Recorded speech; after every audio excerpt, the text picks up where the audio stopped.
So good morning everyone. I am Analytical Tabernilla, and our group, Team Holmium, will be discussing the language of analytical chemistry. So first, let's define the three words that we'll be hearing a lot in this subject: analysis, measurement, and determination. So analysis. As stated in the Merriam-Webster, analysis is defined as the detailed examination of anything complex in order to understand its nature or to determine its essential features. In chemistry, analysis are the ones that provide information about the sample. So take note that any sample, the one being analyzed is called analyte, or that's the subject of interest, and what left in the sample, or the remainder in the sample, is called the matrix. Now let's define measurement. Measurement is defined as the quantified results obtained using measurement tools, which include basic school supplies like ruler or meter sticks, up to smaller range measurement tools like the analytical balance, triple beam balance, scales, weighing scales, or vernier caliper. So measurement is very important in different analysis, specifically in quantitative analysis. So what do we even measure? So there are seven base quantities that can be measured and is also not derived. And I know all of you know about it. So I'm going to be asking all of you to comment it on the thread. Just pause the video so we'll have the time to answer. Okay, moving on. Let's discuss about International System of Units, or also known as SI unit or metric system. So metric system is considered as the international standard for measurement. So based on what I asked earlier, there are seven base quantities, and these quantities have their corresponding units in metric system. So for mass, we have the kilogram or grams, length, meter, time, second, temperature, Kelvin, and so on. So metric system is mostly used in analysis, and this is because it is easily converted. Because converting the units in this system is simply by multiplying or dividing it by 10, 100, 1000, any multiples of that, like that. So its conversion is more like moving the decimal point to either left or right. Additionally, it has a standard naming conventions in terms of its units. So for example, 1 kilogram is equals to 1000 grams, same as 1 kilometer is equals to 1000 meters. So now let's take a look at an example on how it is so easy to convert. So a race is 5 kilometers long. There are 16 water stops evenly spread throughout the course. How far apart are the water stops in meters? So we know that these 16 water stops are evenly spread out throughout the 5-kilometer race. So let's just divide this 5 kilometers to 16. Then we'll obtain this 0.3125 kilometers. And we need this in unit in meters. So 0.3125, we're going to convert it in meters. So we're going to multiply it to 10 raised to 3. This 10 raised to 3 came from here to the conversion factor place here. So multiplying this both will result in 312.5 meters. So now let's define this determination, and actually let's go back to analysis, measurement, and determination again. So all of this, all of these three are related because in order for a determination to take place, we must do an analysis. We must analyze the samples by measuring its quantity, and this is what analytical chemists do in a laboratory. So for example, in order to determine density of a cubic wood, we must first analyze it. The cubic wood shape is not irregular looking, so we can compute for its volume by just measuring the length of the cube. So since we know that density is the mass per volume of an object, we must also weigh the item. So getting this data will result to the determination of the density of the cube. So we're finished in tackling the analysis, measurement, and determination. And now we'll move on to accuracy versus precision and sensitivity versus selectivity, which is going to be discussed by Miss Katrina Mae Flores. I believe that measurements and playing games have something quite in common. You are doing multiple attempts to get whatever purpose that you want. It's either you want to get that red mark right here, which serves as a bullseye in order to win, or you just want to take out all of those darts and just hit it until you get almost the exact regions. So this art of measurement can be further be discussed as accuracy or precision. First off, we can describe accuracy as the closeness of a measured value to its own standard or whatever true value that you set. It is also this sort of degree in which your readout it will closely agree to whatever value that you have set. Just like in playing darts, accuracy can be defined by trying your best to hit the middle spot since it is the bull's eye which contains the best value. So accuracy can be described in three ways. First, there is what we call the percentage of true value. It is where the accuracy is with regards to whatever true value that you have. It means that your instrument is being close to its true value of the method. Next, we have this accuracy as percentage of scale. It is where your results are being accurate with regards to whatever range that you have in your scale.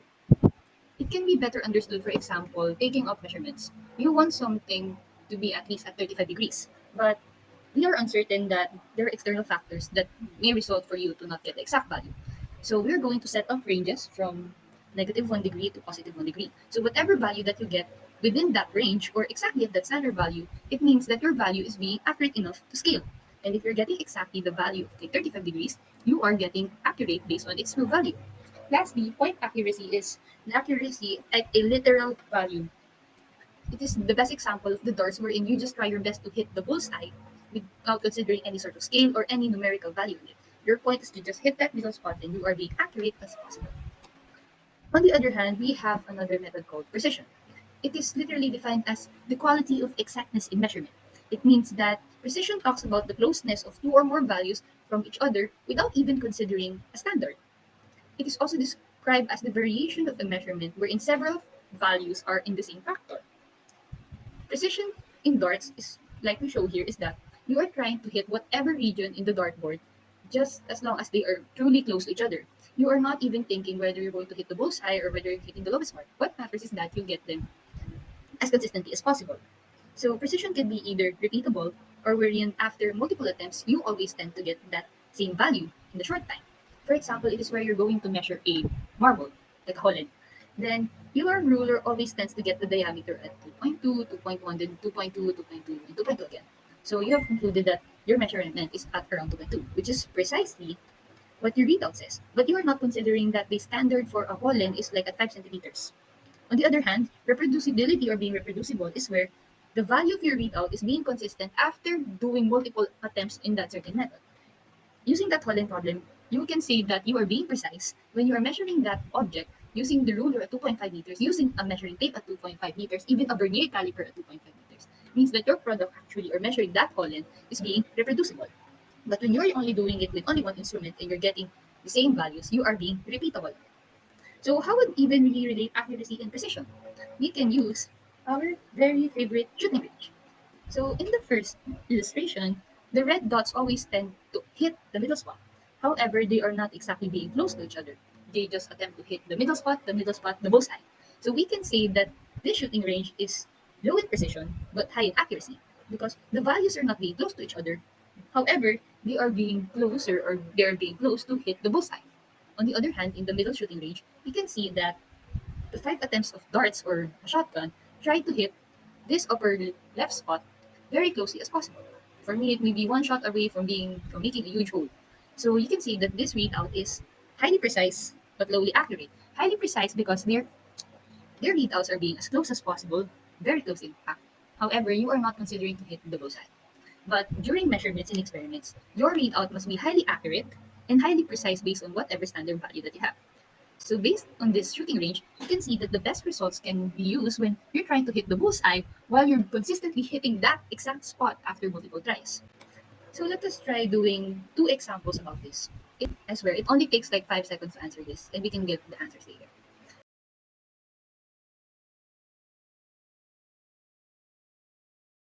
At letter C, it is because the given values are being closely related to each other or being consistently read, and also the values are being close enough to the standard. We can see here that the standard is at 26 milliliters, then the readout are being very, very near from 26. At the same time, you're consistently getting that range of around 26. So the answer is C, they have good accuracy and good precision. So next item. So the results is said to be letter D, because these given values are very close enough or in fact, almost exact to the standard value. We can see here that at 25.5 milliliters, The readouts in letter D, such as 20.2, 20.5 exactly, 20.3, and 20.1 are almost close, and one of those are being exact to the set standard. Therefore, letter D or the readouts in letter D are accurate. In choosing your methods for your experiment, there are actually a lot of criteria to be considered before confirming it. You can either choose being selective, being sensitive, qualitative, quantitative. You can also consider the accuracy and the precision of your method itself. When talking about selectivity and sensitivity, they are quite the same by impression. Other than having the letter S and having letter E on the end, it is actually hard on the first time to differentiate the two of them. So we can now discuss the difference of selectivity and sensitivity as arts of method selection. First off, selectivity is actually for a type of criteria wherein the method is able to determine its analyte without having any interferences from other compounds. In fact, selectivity is said that this method is actually having room or freedom from any interferences, physical or chemical, on its way. And by the rule of thumb, when your method is truly selective or highly selective, it can be said that your method is also specific, because specificity rather is the ultimate form of selectivity. In relation, a robust method is where your type of chosen method is clear from any physical or chemical interferences possible. So it means that a robust method has high amounts of selectivity. Selectivity can be described through chromatographic separation or also from mass spectroscopy, wherein you can actually determine the type of analyte distinctively. In statistics, which will be discussed in furthermore topics, has what they call the selectivity coefficient or KAI. It is where it describes the selectivity of an interferent with relation to its analyte. So rather than focusing on the sensitivity towards the analyte, the selectivity coefficient displays its relevance or its selectivity towards any interferences.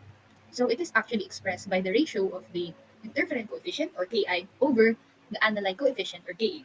So each coefficient is actually signal over concentration. Again, this will be discussed in further topics, but let us just show this expression. By the rule of thumb, if KAI is ranging from -1 to +1, it means that your method selected is being more selective towards its interferences rather than being selective toward its analytes. On the other hand, sensitivity is actually the ability of the method to establish significant differences. It means that your method is sensitive when it is able to determine any distinctions from your sample. It is also what they call the strength of the response or the intensity of the response from a given analyte or concentration. In fact, the rule of thumb said that the strength of a signal or the signal intensity is directly proportional to its concentration. So it means that a low concentration is expected to have a low response, meanwhile having a higher concentration is having high response. By that ability, you can say that the method is already sensitive enough. In relation, a rugged method is said to have still a stable response or still a strong response from an analyte despite any extraneous factors such as the sudden change of temperature, sudden change of concentration due to the chemical reaction. So we have discussed before in Anachem MDL. So before describing this, or in fact you can read this, MDL stands for, I just need at least five answers for this. Okay, if it's enough, we all know that MDL is the method detection limit or the limit of detection. In relating it to sensitivity, this definition is actually the quantity or the smallest amount of the analyte wherein the method can be confidently determined within a significance level. It is also shows or it proves that the analyte concentration and the strength of the signal are actually directly proportional. In terms of statistics, we can use sensitivity or the SA in getting the total analysis or the change in moles or the concentration analysis or the change in concentration. Because sensitivity is defined as the product of the differences of analyte signals or also the differences in the concentration of analytes per calibration gradient or the constant earlier. So using algebra, you can actually get sensitivity by multiplying the change of signal or the change of concentration by its coefficient. And as directly expressed, you can get the change of concentration or the change in signal by dividing sensitivity to its coefficient. Good day. I am here to discuss the analytical method selection. So in selecting an appropriate analytical method for a particular problem or project, we need to compare the strengths and weaknesses of the available analytical methods that could provide us with the results that we need. We can determine which analytical method is best for our project by considering the following criteria. First is accuracy and precision. Accuracy of an analytical procedure expresses the closeness of agreement between the value which is accepted either as a conventional true value for or an accepted reference value and the value found. A method's accuracy usually depends on a lot of things, including the source of the signal, the value of the proportionality constant, and how the samples were handled. whether some samples were lost or contaminated. Precision, on the other hand, expresses the degree of agreement among individual test results when the procedure is applied repeatedly to multiple samplings. Precision is usually affected by factors such as the uncertainty in measuring the signal as well as how the sample was handled. Next is sensitivity. Sensitivity expresses the degree of response or signal a certain amount of analyte gives. The strength of the signal of an analyte is proportional to its concentration. The lower the concentration, the lower the signal. It is important for us to know the lowest concentration of analyte that can provide us with a signal that is distinguishable from the baseline noise. If the concentration of the analyte in a sample is lower than that limit, then we cannot detect the analyte in the sample, whether if it is there. Next is specificity and selectivity. Specificity is the ability to measure accurately and specifically the analyte of interest in the presence of other components that may be expected to be present in the sample matrix, such as impurities, degraded products, and matrix components. Selectivity, on the other hand, sorry, is the ability of a method to correctly determine an analyte without interferences from other compounds. Despite their quite similar definitions, we can determine specificity as identifying only a required analyte. However, in selectivity, we can identify several important components in a mixture. Next is ruggedness and robustness. Ruggedness is defined as the degree of reproducibility of test results obtained by the analysis of some samples under a variety of conditions. These conditions are external factors such as the different analysis and instrument used in the testing. Robustness, on the other hand, is the evaluation of an analytical method wherein the results obtained are found to be reliable even when it's performed in a slightly varied condition. These conditions are usually the flow rate and the reaction time, as few examples. So for the first question, which of the following parameters does not contribute to the ruggedness of an analytical method? I'll give you 5 seconds.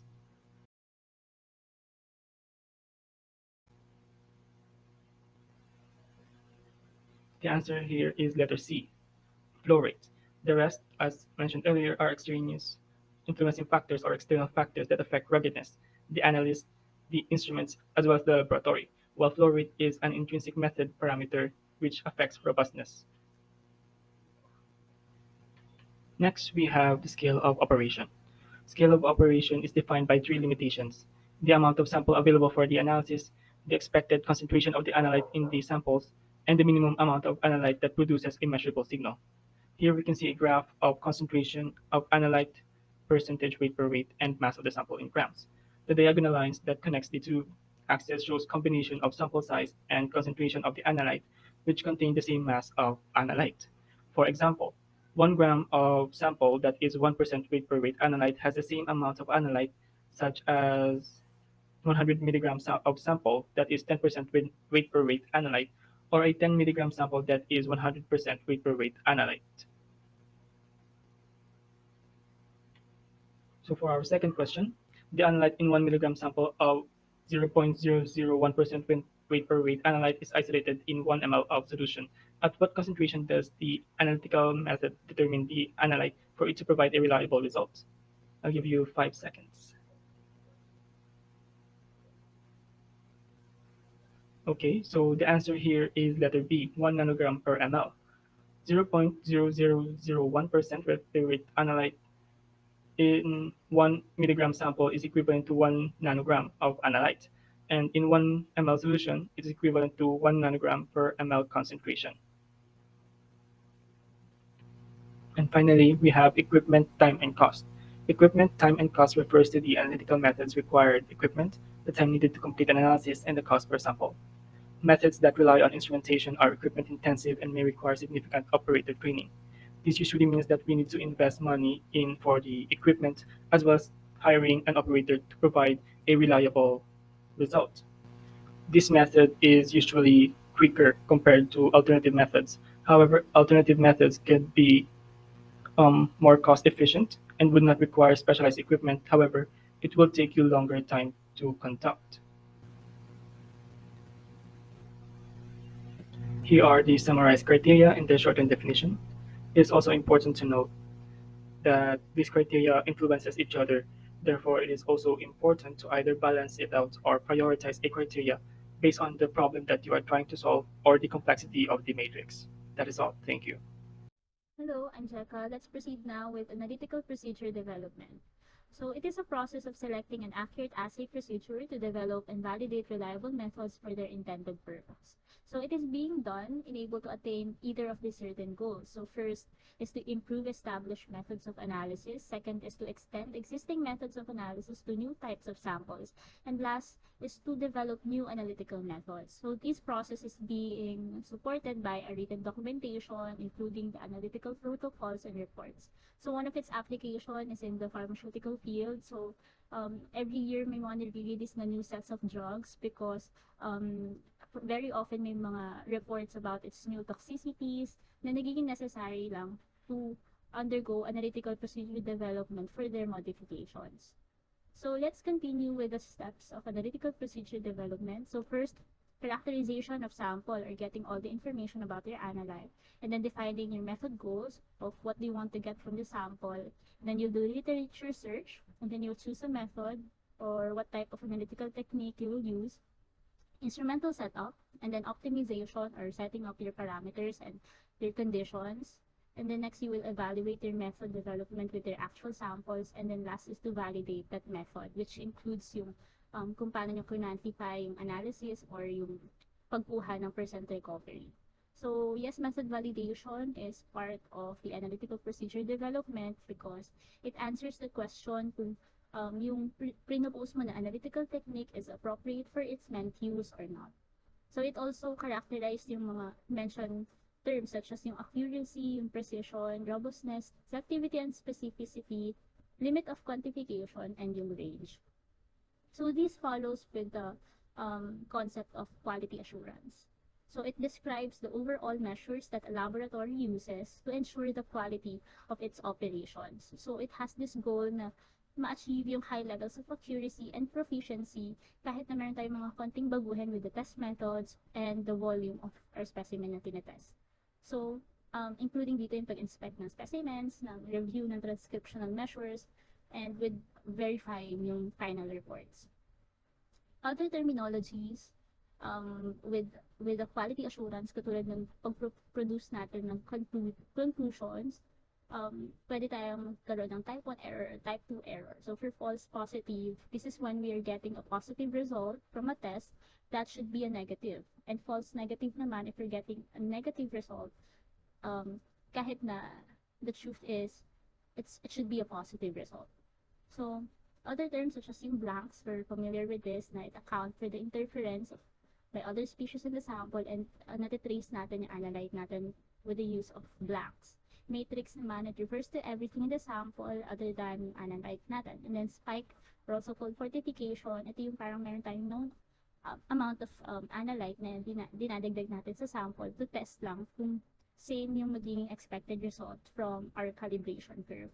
So yung spike recovery, sinasolve siya using this formula. So the concentration of your spiked sample minus yung initial amount mo of your sample over kung ilan yung nadagdag or dinagdag mo na spike times 100. So, magiging acceptable lang itong percent recovery between 96 to 100 kasi most probably if you're getting below 96, baka meron tayong specific procedure or method na kailangan natin i-improve.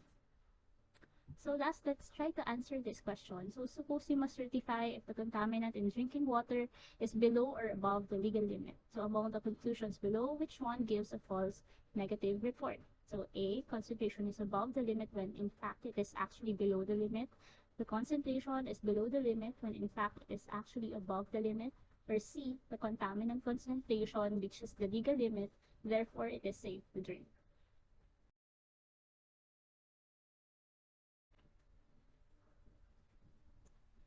So if your answer is B, then you got it right. It is actually a false negative report because, in other words, you're neglecting the presence of contaminant in the drinking water when in fact, the result should be a positive result. So therefore here, letter A is a false positive because you're raising an unnecessary alarm about the contamination in the water. So always remember ng pag false positive, it should reflects to giving you a false alarm about the result. And then C, doesn't make sense because the contaminant concentration as it reaches the legal limit, it should not be safe to drink. So that's it. Thank you. Hello, I'm Rain, and I will be discussing the next part on the language of analytical chemistry, which is the quality control and quality assessment part. So first, let's talk about quality control. So quality control describes the individual measures which relate to the quality of individual samples or batches of samples. It includes the processes and procedures established to ensure efficient and accurate results are achieved and to measure any nonconformance. Therefore, laboratories must be prepared with calibrated instruments, the proper standards, standard analytical procedures, and qualified and trained staff. So the operations that need to be performed when analyzing a specific analyte in a specific matrix are defined by a standard operations procedure or SOP. So the SOP is the procedure followed in collecting and analyzing samples and in interpreting the results of an analysis. So although an SOP provides a written procedure, it is not the same for all analysis. It can be changed or modified depending on the type of analysis that you're doing. On the other hand, we have the protocol for a specific purpose or PSP, which is the most detailed of the written quality control directives. So it must be followed exactly if the results of the analysis are to be accepted. Now let's move on to quality assessment. So quality assessment indicates whether a system is under statistical control. The goals of quality assessment are to determine when an analysis has reached a state of statistical control, to detect when an analysis falls out of statistical control, and to suggest possible reasons for this loss of statistical control. So why does it have to be under statistical control?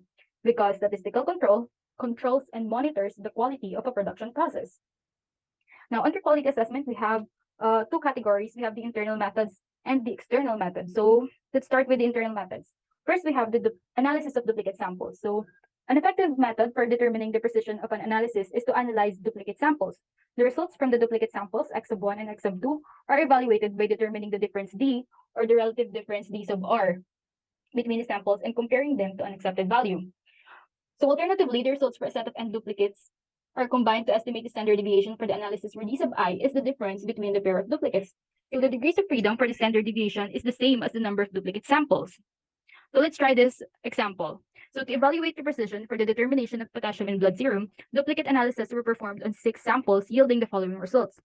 So calculate the standard deviation for the analysis. So to get the standard deviation, we first have to find the difference D and the D squared.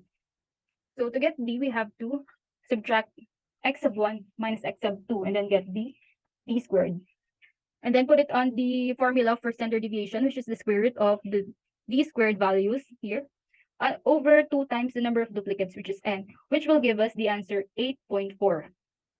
Now you can try this yourself, this exercise here.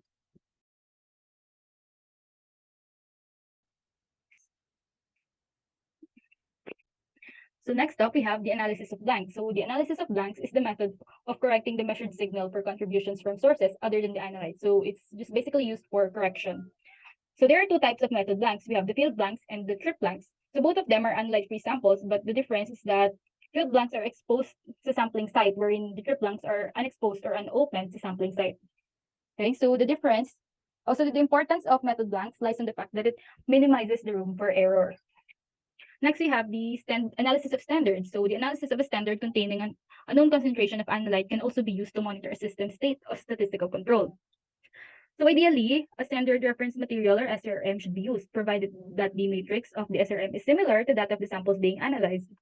In all cases, the analyte's experimentally determined concentration in the standard must fall within predetermined limits if the system is to be considered under statistical control.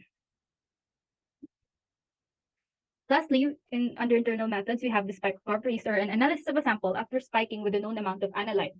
So one of the most important quality assessment tools is the recovery of a known addition or spike of analyte to a method blank, field blank, or sample. So dito yung sample is sinhati siya into 2 portions, and 1 portion is spiked or dinadagdagan ng standard solution. So the concentration of the analyte is determined for both the spike, F, here in the formula, and then spike portions, which is given as I in the formula. And the percent recovery or percent R is calculated as F minus I over A times 100, wherein A is the concentration of the analyte added to the spike portion. So spike recoveries on method blanks and field blanks are used to evaluate the general performance of an analytical procedure, while spike recoveries for samples are used to detect systematic errors due to the sample matrix or the stability of the sample after its collection.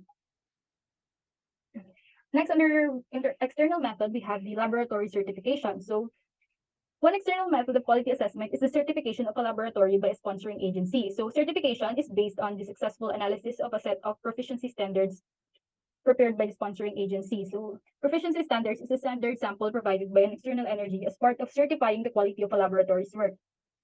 Okay, so under here on an external method, we have the ISO certifications, an example, which shows that the results of the laboratory are reliable and true. So in short, quality control consists of the steps you will take to determine the validity of specific sampling and analytical procedures, while quality assessment is your assessment of the overall precision and accuracy of your data after you've run the analysis. That's all, and thank you very much for listening.